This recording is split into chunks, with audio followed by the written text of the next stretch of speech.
यह संयुक्त राज्य अमेरिका है क्योंकि वह कभी नहीं चाहता है कि भारत तकनीकी रूप से सफल हो। इससे पहले कि हम इस उत्तर की गहराई में जाएं, मैं चाहता हूं कि आप नम्बी नारायण के बारे में जानें। वह भारत को एक अंतरिक्ष सक्षम बनाने के लिए क्रायोजेनिक इंजन विकास कार्यक्रम के विकास पर काम कर रहे थे, लेकिन उन्हें गिरफ्तार कर लिया गया और उनके करियर को षड्यंत्रपूर्वक नष्ट कर दिया गया। अदालत ने कहा कि इसरो के पूर्व वैज्ञानिक को अनावश्यक रूप से गिरफ्तार किया गया और परेशान किया गया और मानसिक क्रूरता के लिए हर्जाने के रूप में 50 लाख देने को कहा।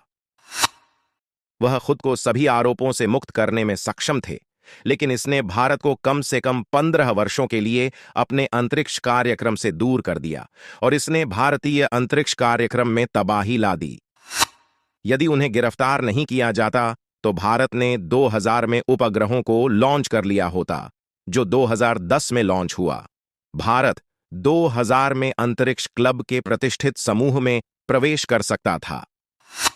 यह अमेरिका था जिसने क्रायोजेनिक प्रौद्योगिकी समझौते को तोड़ने के लिए रूस को मजबूर किया, और जब नम्बी नारायण अपने दम पर इस तकनीक का निर्माण करने के कगार पर थे, तो अमेरिका ने उन्हें केरल पुलिस और खुफिया ब्यूरो की एजेंसी के माध्यम से जासूसी के मामले में फंसा दिया। अमेरिका कभी नहीं चाहता था कि भारत परमाणु शक्ति बने, क्योंकि जब अमेरिका को भारतीय परमाणु कार्यक्रम की शुरुआत का पता चला तो उसने होमी जहांगीर भाभा को खत्म करने का मन बना लिया।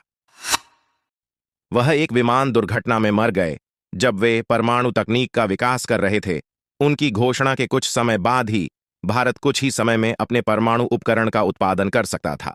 हालांकि वियना के लिए 24 जनवरी 1966 को Air India flight 191 Mont Blanc के पास दुर्घटनाग्रस्त हुई थी।